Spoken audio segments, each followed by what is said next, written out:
folks, welcome back to Jerome Bee Farm and Homestead. It's going to be a homestead update for March 2021.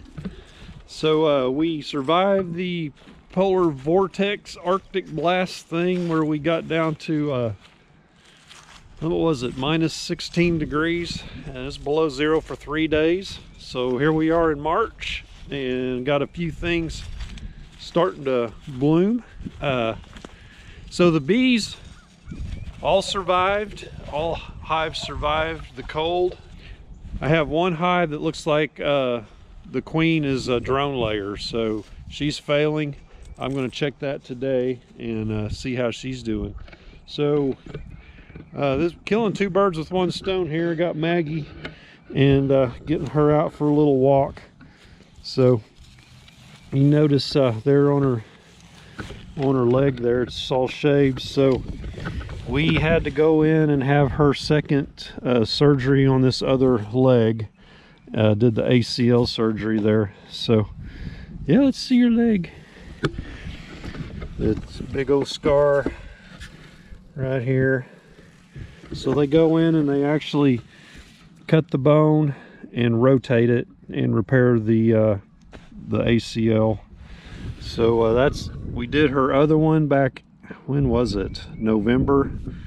And this one we did in it was February 23rd was her surgery. Yeah, so she's just now getting out and walking and putting some weight on it, and we got to really be careful with her because she could break that fracture loose where they've cut it. But she's doing pretty good. Come on.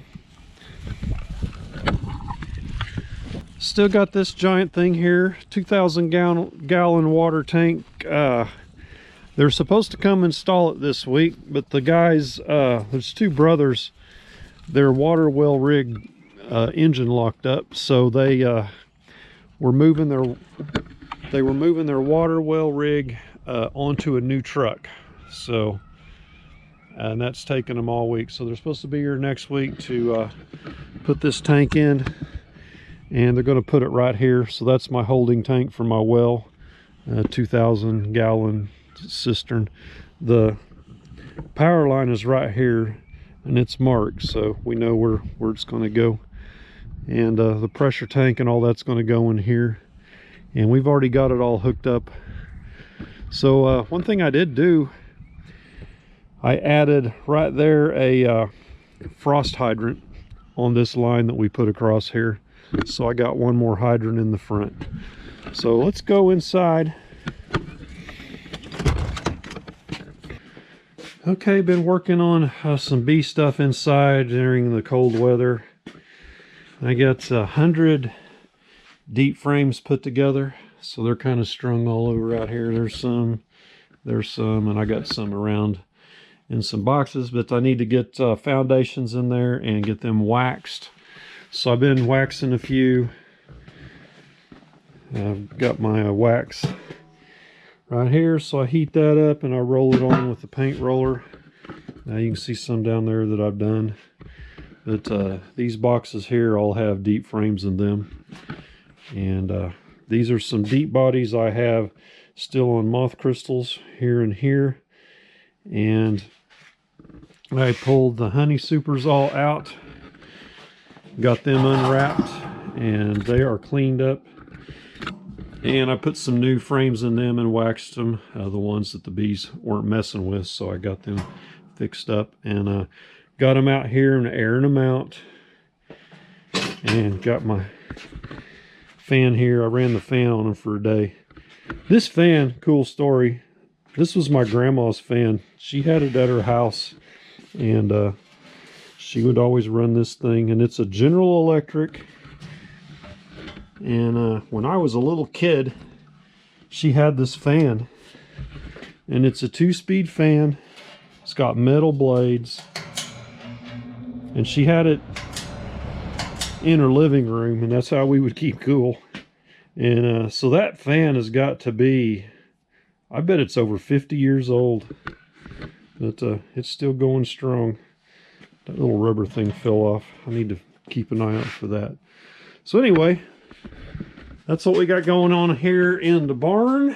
And let me show you in the apartment, we got some seeds going.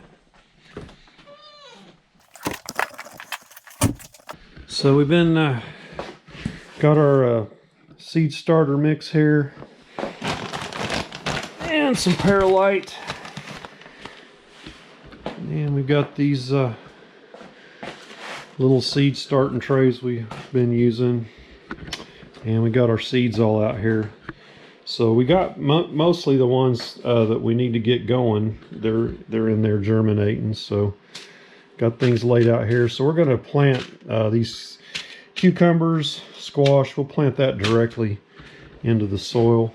We won't start them. Let me show you my new seed starting station. So we've got grow lights going on here. I got 2 levels, and we got 4 trays here. So this is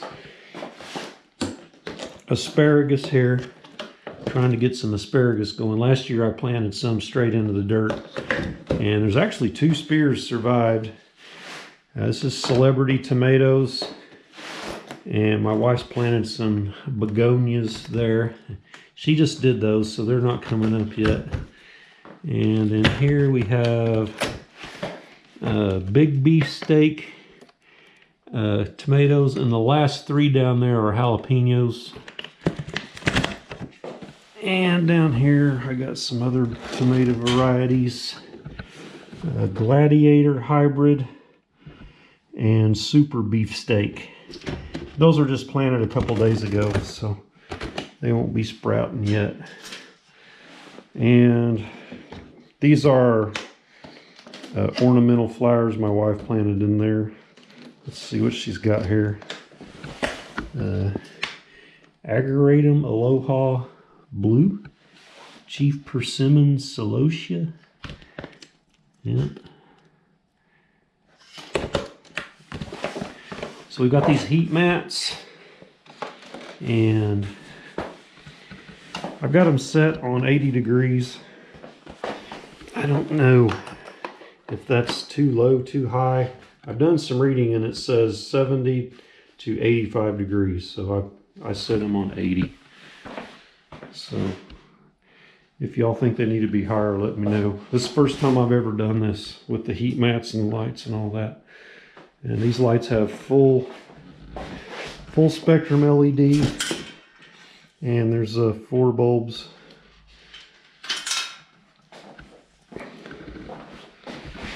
All right, let's get down the garden. Let me show you that real quick. Let's go look at the pollen feeders real quick. You gonna stay there? Okay. Bees are up here getting water out of these plant rings.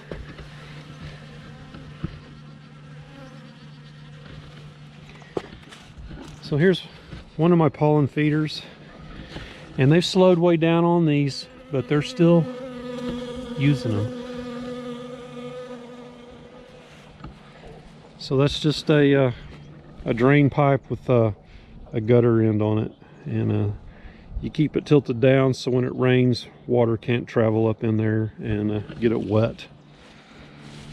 Maggie does not like to go much farther than this because the chickens, the fence on the chickens, that's an electric net, and she's got into that before and learned how it works. So she don't like to go anywhere near that thing. I don't blame her. Come on. So down here we've got the cold frames planted. I got all the comfrey out of there. There's still a few shoots coming up in there, but we've got lettuce in here, and towards the back is broccoli. These little things right here are broccoli, and up in the front is just a mixture of different greens and lettuce. Same thing here. And then on this side I ran out of lettuce seeds, so it's spinach on this side And I think these are pumpkins. There was one of the seeds came up there. So what is that? I think it's a pumpkin. It's too big for a cucumber. It might be a watermelon. I don't know. What do y'all think? Anyway, I didn't plant them in here. They just came up volunteer. But this is spinach right here. That's spinach. And there's a few lettuce in here. And along here, we've got our Dixondale Farms onions. So one row is white sweet, and the other row is yellow granix. And the chickens, so I changed up the chicken run. It did go over there where the black plastic is. So I took that section out, shortened it up. We got that covered with plastic. The wife's going to plant some perennial or some annual flowers out in there once we get the tarps done doing its thing. But I ran the chicken run up next to the garden and all the way around the back side. So the chicken run goes clear around here. There they come. And boy, they like that fresh grass. They have been tearing it up. I did have it going all the way around to this corner and out, but I'm going to till this area up right here. Probably going to go back a little farther and till this and put fodder in here. It's clover and peas and all kinds of greens, and let that get going. Then I'll move this net back out here, and the chickens will eat that. And I built this fodder feeder. Actually, I had the bottom part done. That was a little raised bed thing we did a long time ago. And I made this top for it with the, I think that's 1/2 inch hardware cloth. So I'm gonna put this in the chicken pen back over here, put some good dirt in the bottom part of it, and put that same fodder seed into this, get it sprouted, and as it grows and comes through the wire, the chickens can eat it, but they can't get past the wire, so they don't kill it, and it just keeps growing and they keep eating it off of there like that. So that's a chicken fodder feeder. Well, let's get down here to the big garden. So yeah, I got me a tiller, man. I got a 6-foot tiller for my tractor. Man, it is awesome. So I didn't have to borrow my neighbor's.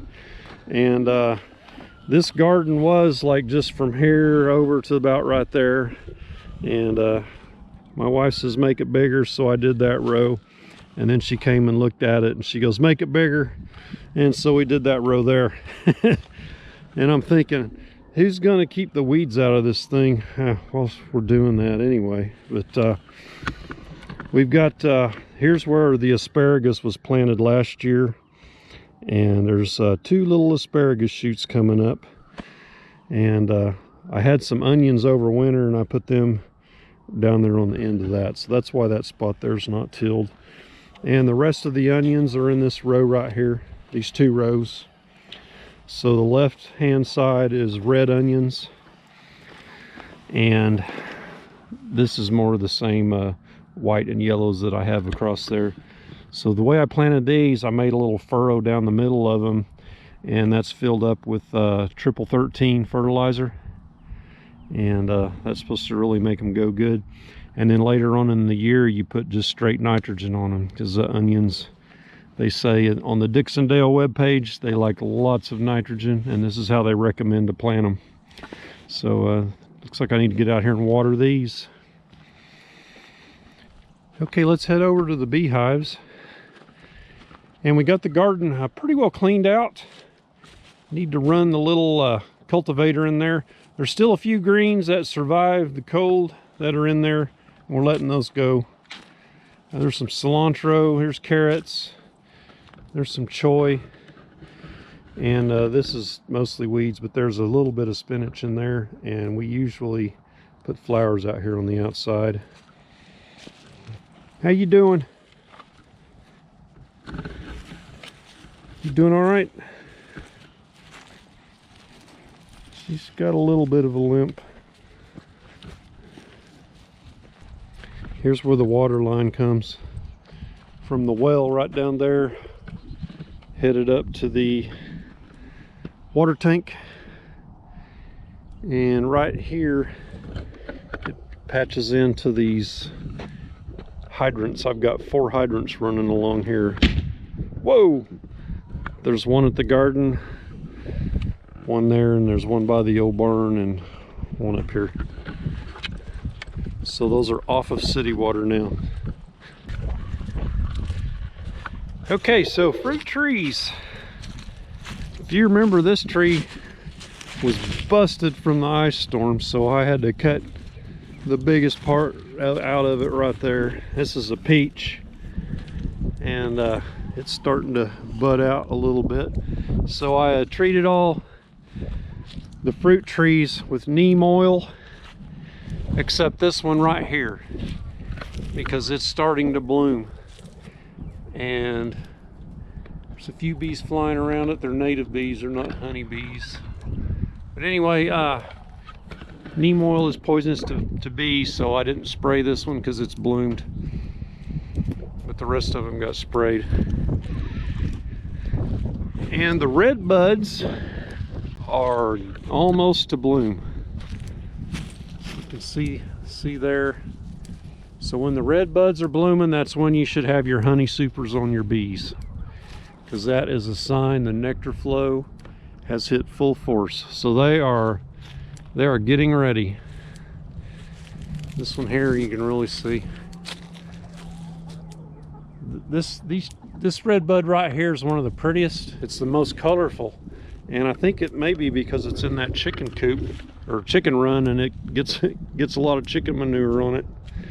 But this one here is really a pretty pink red. Pink red, is that a color? Here's the apricot tree, and it's blooming. I did see some honeybees on this yesterday. There's a pretty little butterfly. Tiny.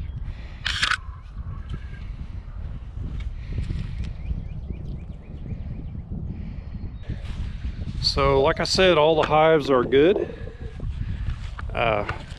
They survived winter. That's what I mean by good. This one right here, the single deep box right there, I reduced it down. Population wasn't very good.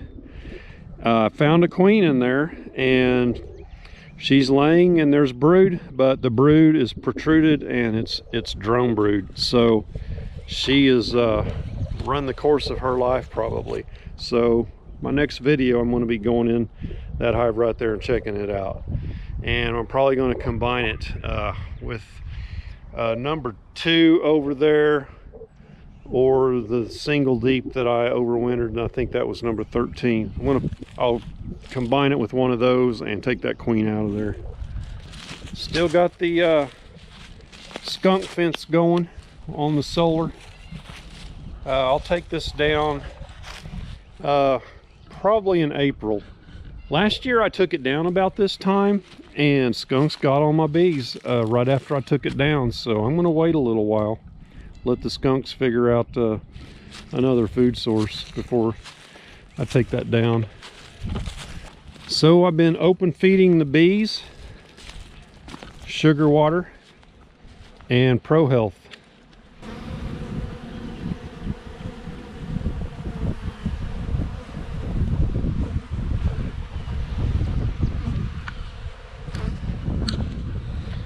So this is how I feed the bees.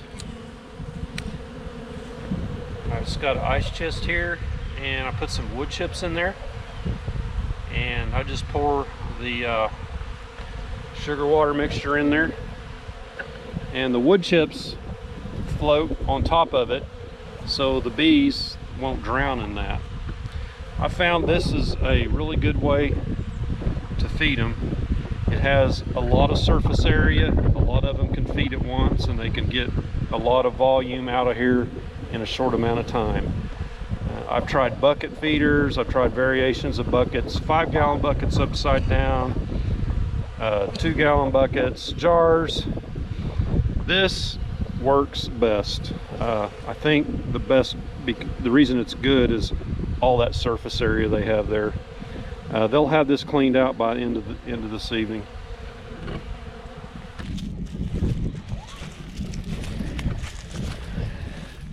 All the bulbs we planted are coming up.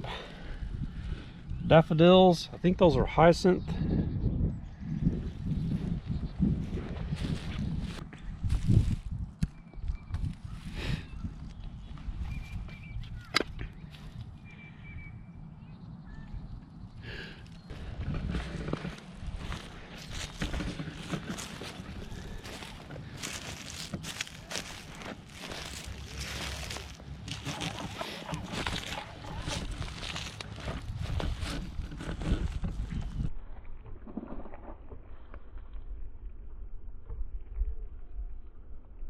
Here's the hydrant I put in. Better shot of that. This,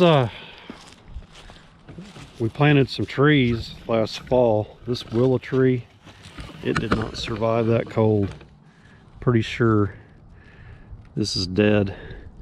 It is coming up from the root down there.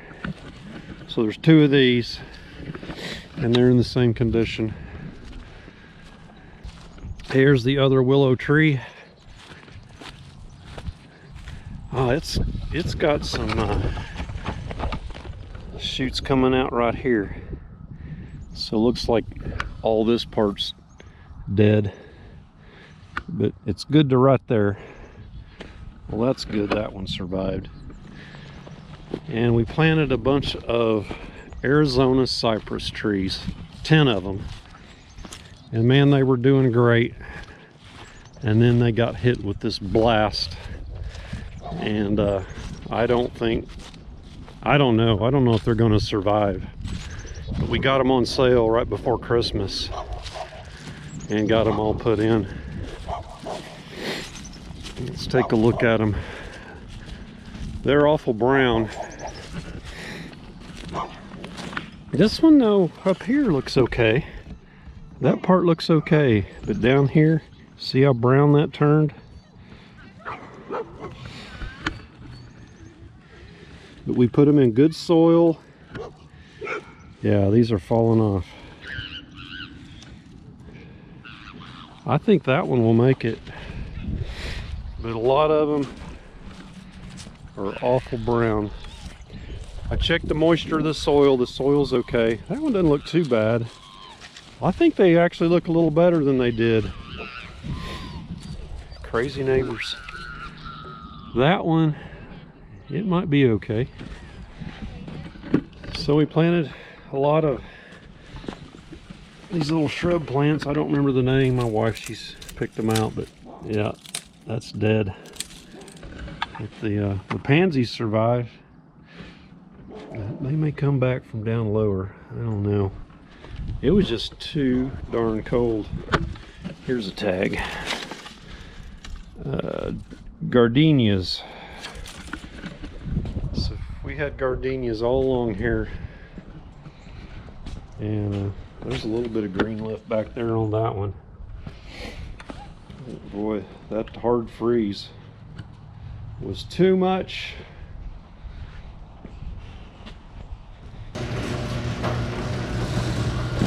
Oh, we got our got a generator for the house. It's a 9,000 watt. I think it's like 7,500 continuous. That's a Harbor Freight Predator brand. And I got the wheel kit right there. And here's all my irrigation line for the fruit trees. Still need to get that in. I'm waiting for them to finish the well. But here's the thing I want to show you in here. So we have us 5 Buff Orpingtons. And over here we have 5 Rhode Island Reds. So I went into Tractor Supply 2 different days, and one day they had just Rhode Island Reds, and the next day they had some of the Orpingtons. We really like the Orpingtons. They're really gentle and good layers. Whoa!